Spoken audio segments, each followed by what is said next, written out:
soysuzlar! Haydi Alpler!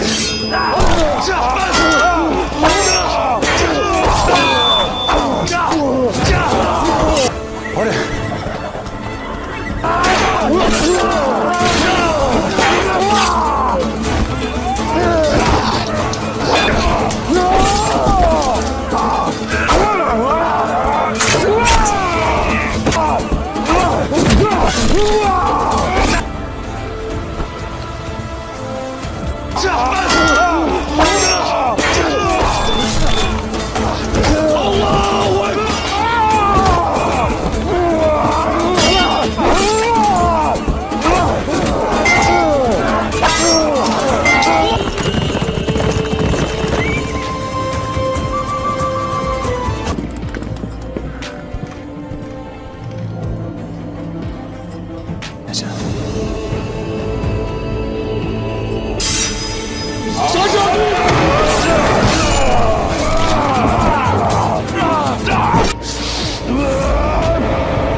जैसे ही आज का एपिसोड स्टार्ट होता है, हम लोगों को दिखाया जाता है कि तितान अर्तुगरुल पर हमला करने के लिए अपने सिपाहियों के साथ किले से निकल चुका है। दूसरी तरफ हम लोगों को दिखाया जाता है कि अर्तुगरुल भी जावदार कबीले के जाने के लिए अपने कबीले से रुखसत हो चुका है। तितान एक जगह पर रुकता है और अपने सिपाहियों को कहता है कि अर्तुगरुल जावदार कबीले पर हमला करने के लिए यहाँ से ज़रूर गुजरेगा।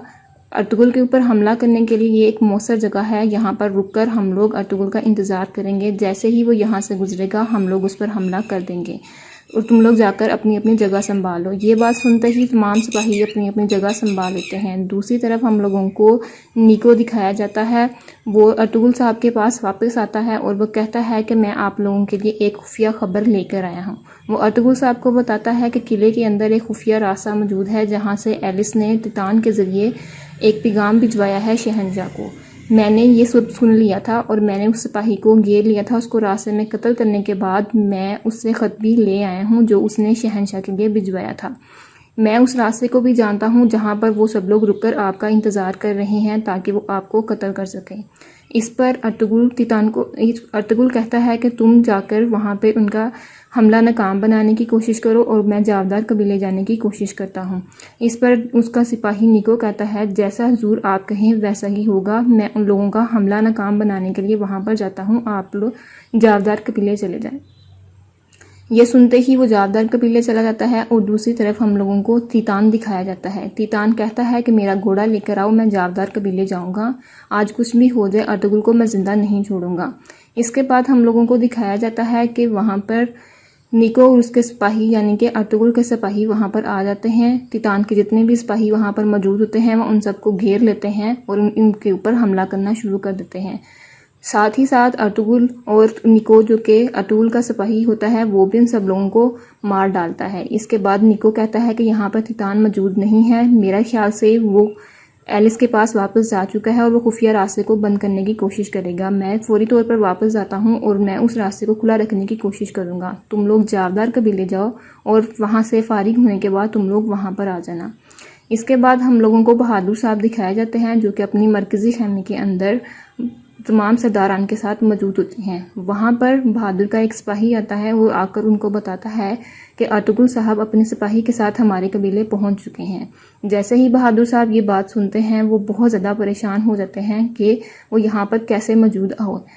ये सुनते ही वो बुखलाहट के साथ खड़ा होता है और वह कहता है कि तमाम सरदारान को हमें अपने सरदार आला की अताअत करने के लिए और उनको खुशामदीद कहने के लिए बाहर जाना होगा। जैसे ही उनके सरदारान ये बात सुनते हैं वो काफ़ी परेशान होते हैं, लेकिन वो अर्तुगरुल साहब को खुशामदीद कहने के लिए वहाँ से बाहर निकल जाते हैं।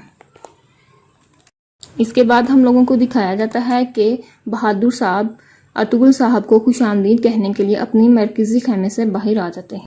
बहादुर साहब कहते हैं अर्तुगरुल साहब को कि आपने मेरी दावत कबूल करके मेरे कबीले आने की दावत को कबूल किया, इसके लिए मैं आपका शुक्रगुजार हूँ। इस पर अर्तुगरुल पूछता है कि मेरे सिपाही यानी कि तुर्गुद और असलहान खातून कहाँ पे हैं। वो कहते हैं वो जहाँ पर भी हैं वो बिल्कुल ठीक हैं। इसके बाद वो मरकज़ी खैमे में चला जाता है और जाके नशिस्त पे बैठ जाता है उसके बाद बहादुर साहब और उनके सरदारान बैठने ही लगते हैं कि अर्तुगरुल साहब उनको कहता है कि आप लोग बैठ नहीं सकते। सबसे पहले मुझे इस बात की वजाहत दें, जब मैं जंग में मसरूफ़ था तो आप लोग यहाँ पे क्या कर रहे थे? अर्तुगरुल को इस चीज़ की वजाहत चाहिए।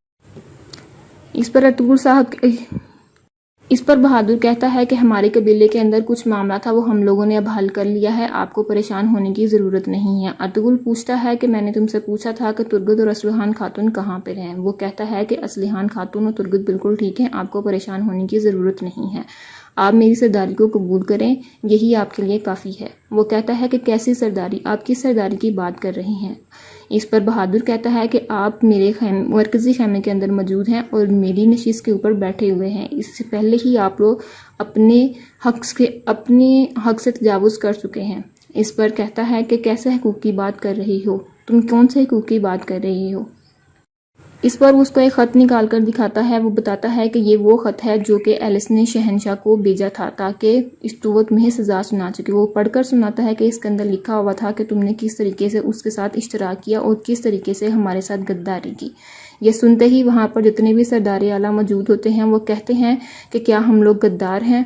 तो उसके बाद हम लोगों को दूसरी तरफ तुर्गद और असलिहान खातून दिखाई जाती है, जिसको एक सिपाही बताता है कि तुम्हारे सरदार आला यहाँ पर पहुँच चुके हैं। इस पर तुर्गद अल्हम्दुलिल्लाह कहता है और वो कहता है कि वो कहाँ पर मौजूद हैं, तो वो उनको बताता है कि वो मरकज़ी खाने के अंदर मौजूद हैं। दूसरी तरफ हम लोगों को सरदार आला दिखाए जाते हैं। वो कहते हैं कि ये आप क्या कह रहे हैं, क्या हम लोग गद्दार हैं? तो अर्तुगरुल बताता है कि बिल्कुल तुम लोग गद्दार ही हो, तुम लोगों ने एक गद्दार इंसान की साथ दिया है।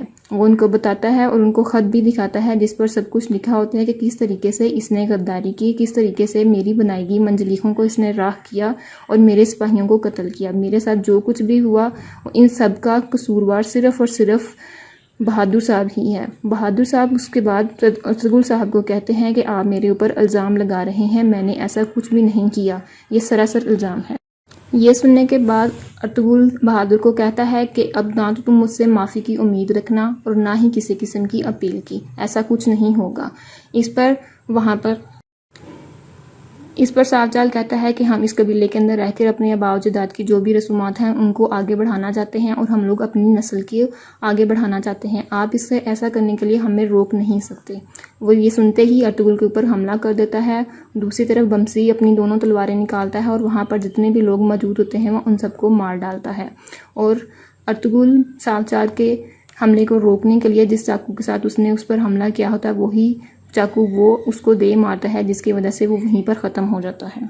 जैसे ही सरदार आला ये देखते हैं कि वो भी ख़त्म हो चुका है और साथ ही साथ बमसी ने वहाँ पर जितने भी गद्दार मौजूद थे उनको भी कत्ल कर दिया है, वो काफ़ी ज़्यादा परेशान हो जाता है। उसके बाद बहादुर साहब जैसे ही अपनी देखता है कि उसका बेटा मर चुका है, वो कहता है कि मैं तुम्हारी तमाम नस्ल को ख़त्म कर डालूंगा और तुम्हारे कबीले को भी मैं मार डालूंगा, मैं तुम्हारा कबीला जलाकर राख कर दूंगा। वो अपनी तलवार निकालकर अर्तुगरुल पर हमला करता है तो अर्तुगरुल अपनी तलवार के साथ उसके ऊपर एक जख्म लगाने के बाद उसकी गर्दन के ऊपर तलवार रख लेता है। वो कहता है कि मैंने तुमसे पहले भी कहा था कि अगर तुमने मेरी अतात नहीं की तो मैं तुम्हारा सर कर्म कर दूंगा, लेकिन तुमने मेरी बात नहीं मानी। इसके बाद वो पूरे ज़ोर के साथ अपनी तलवार के हमले से उसके सर को ख़त्म कर डालता है और वहाँ पर जितने भी सरदार आला मौजूद होते हैं वो अपनी गर्दन झुका के खड़े होते हैं। इसके बाद अर्तुगरुल बमसी को कहता है फौरी तौर पर जाओ और जाके असलिहान खातून और सिपाही तुर्गद को लेकर आओ। ये सुनकर बमसी कहता है जैसा आप कहें हजूर। वो तुर्गद और असलिहान खातून को लेने के लिए चला जाता है। दूसरी तरफ अर्तुगरुल दोबारा नशीस्त पे बैठ जाता है और वह कहता है कि आप में से कोई ऐसा सिपाही है या ऐसा कोई सरदार है जो कि मेरी अतात नहीं करना चाहेगा। तो वो सब लोग घुटनों पर बैठ जाते हैं और यानी कि वो ये साबित करना चाहते हैं कि हम आपकी अतात करेंगे, हमने पहले गद्दारी की थी लेकिन इस बारे में हम लोग नहीं जानते थे। वो तमाम के तमाम लोग घुटनों पे उसके सामने बैठ जाते हैं।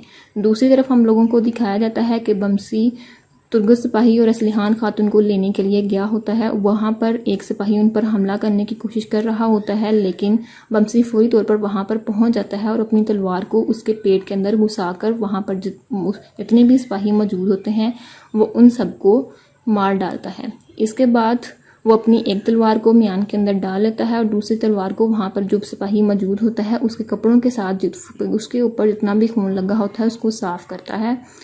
इसके बाद हम लोगों को दिखाया जाता है कि एलिस के पास एक सिपाही आता है और वो आकर बताता है कि हमारी 2 सिपाही गायब हैं। एलिस कहता है कि ऐसा कैसे मुमकिन हो सकता है, दोनों सिपाही कहाँ पर गए। उस पर कोस्तास एलिस को कहता है कि मैं उन दोनों सिपाहियों को जाकर ढूंढता हूँ, आप परेशान ना हो। कोस्तास जैसे ही उन 2 सिपाहियों को ढूंढने जाता है वो उन दोनों सिपाहियों की लाशों को ढूंढ लेता है। वहाँ पर एलिस भी आ जाता है और वो जैसे ही उन दोनों सिपाहियों की लाशों को देखता है वो देखकर हैरान रह जाता है। उसके बाद एलिस वहाँ से ये देखकर चला जाता है। उसके बाद हम लोगों को तुर्गत सिपाही और बमसी दिखाया जाता है। वो उनसे पूछता है कि क्या बहादुर साहब से हमारे सरदार ने निमट लिया है। उस पर बमसी कहता है हाँ भाई बिल्कुल, उस बहादुर से अब हमारे सरदार ने यानी कि अर्तुगरुल ने उनसे निमट लिया है, आपको परेशान होने की ज़रूरत नहीं। आप फौरी तौर पर असलिहान खातून की हथकड़ी को खोलें और मेरे साथ चलें। मरकज़ी खाने के अंदर अर्तुगरुल साहब हमारा इंतज़ार कर रहे हैं। इसके बाद वो खुशी से एक दूसरे के गले लगते हैं और असलिहान खातून की हथकड़ी को खोलने लगते हैं और यहीं पर आज का एपिसोड ख़त्म हो जाता है।